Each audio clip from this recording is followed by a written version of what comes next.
Hello everybody, this is the Empirical Audiophile.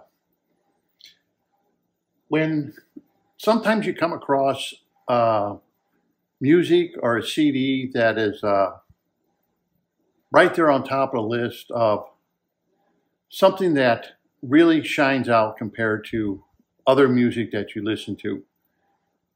Now we're all used to, or I don't know, maybe if you're not used to, you go to a show and at shows, they basically like to put on music that extenuates what their system sounds like to its precipice.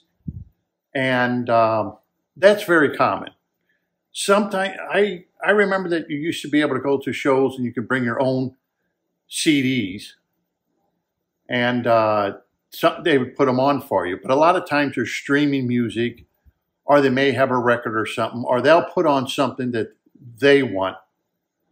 And it's something that you may not even have, or you can't reference to say, oh, that sounds good or whatever. Because, well, basically, it's like anything else. You're trying to sell something, so of course you're going to put your best foot forward when you're selling something to make it sound the best it can at a show or something like that. But the point I'm getting to is, as you know, I listen to CDs. I don't really stream music.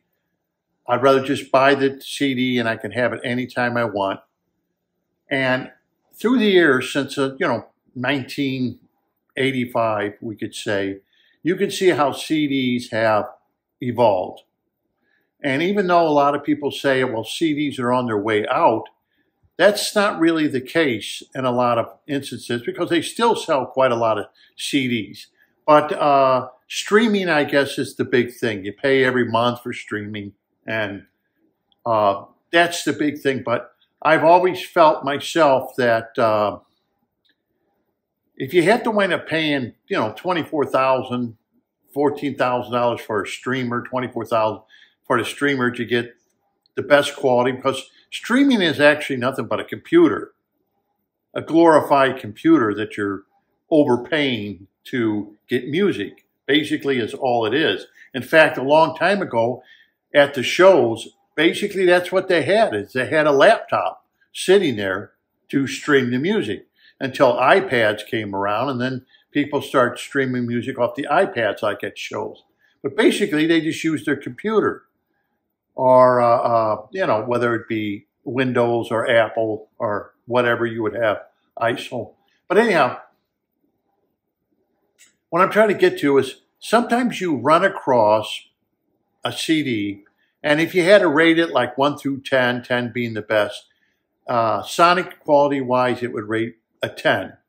Now, when I say a 10, that would be comparable to other music that is out there.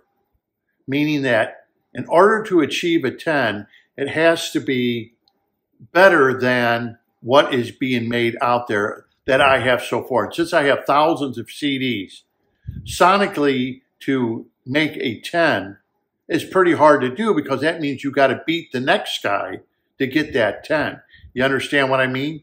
It's not just I rate a whole bunch of CDs 10. In order to achieve a 10 with me, that means you have to beat sonically the CDs I already have that have been made throughout the years.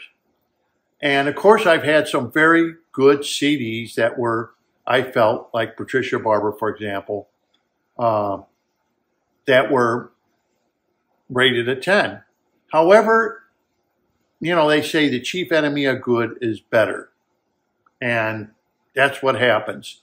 You wind up finding a CD or music that was recorded so well that it's very impressive and it sounds so realistic. And I know a lot of audiophiles, they never really talk about that word realistic sounding.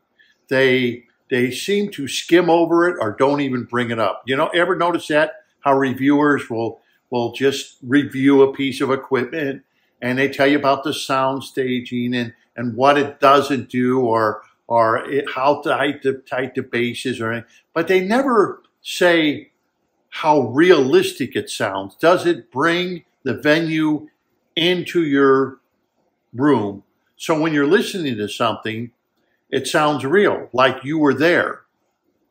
And normally, as you notice, they don't talk about that. They don't even like bringing it up, as you notice, when they review something, because no way they want to end a review with, well, it doesn't sound, realistic, or this preamp doesn't sound real, or the amp, well, it's good, but it still sounds like reproduced music. You know what I mean? It just doesn't take you there. It will sound real good, like a Wurlitzer jukebox, but it doesn't take you there. But I think as we progress, and our systems and our equipment has progressed, and even though I'm using older equipment, it doesn't mean that sonically, if you get something that's real good, it sonically won't reproduce it just because it's older equipment.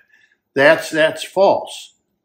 And so I ran across this CD called from Eva Cassidy. And I ordered it because someone suggested that the sonic quality was bar none. And it's a live recording. It's a live recording that she does at Blues Alley. I think it's at Pittsburgh. Blues Alley. It's a live recording.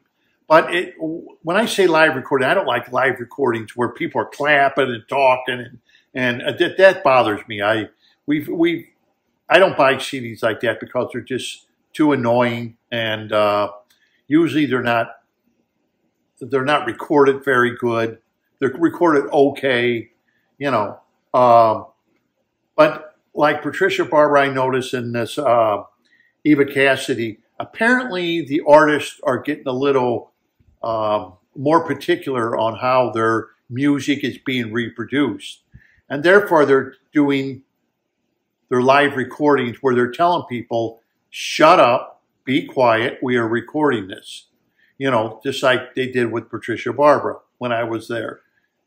Everybody be quiet, do not talk, do not clink your glasses, don't clap, except maybe after a set where it could be taken out of the recording. Okay, so in this CD here, Eva Cassidy, live at Blues Alley, 25th edition, if you can see it. And so I got the CD and I thought, oh, I'll try it out. Well, I was really quite surprised. Now, I don't know if you like jazz or not. Some of it is jazzy. Some of it, Oh, I Had a Golden Thread, almost sounds gospel to me, a little bit of gospel to me. But let me tell you something. There's like track number 5, People Get Ready.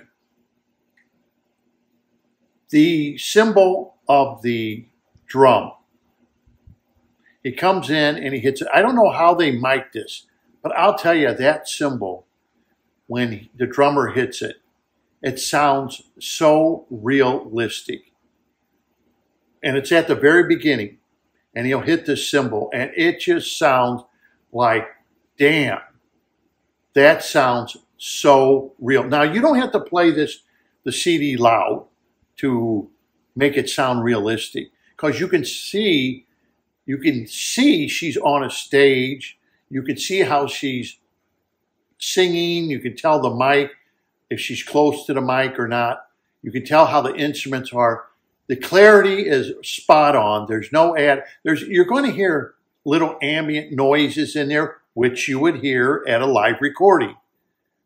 And not ambient noises, meaning that you're going to hear the venue about how big it is and the spaciousness. You can hear her voice into the mic. Very realistic. Like you're sitting right there, maybe, 10 feet away from her, watching her. It just sounds that realistic. But I noticed that with the cymbal, just like, of all the CDs I have, and believe me, I have thousands of CDs, never have I heard a cymbal hit quite that realistic or recorded quite that realistic as it does in the track number 5, People Get Ready. Never have I heard a cymbal recorded that realistic and played back where I was shocked. And then the very last song has a Hammond organ. Very nicely done. Sounds very realistic. I would say most systems should play organs pretty realistically. If you have a system that can reproduce the body and weight of the organ.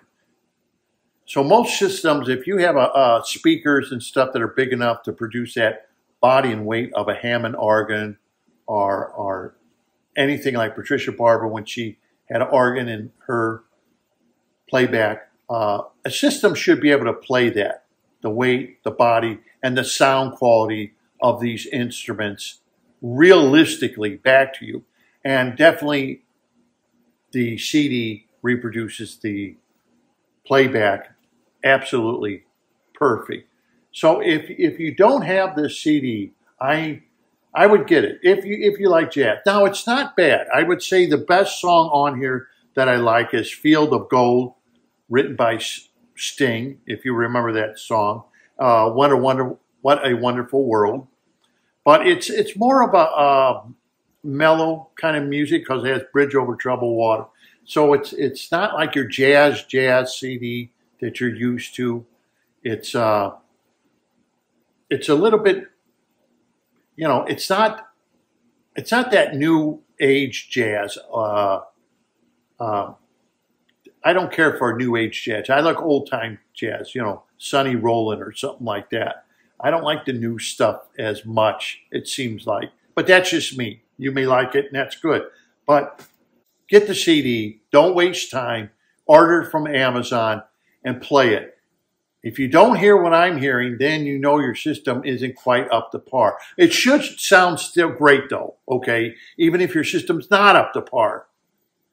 You know, but I'll tell you one thing. Once you hear it, like I hear it off my system, once you hear it, it's like, wow.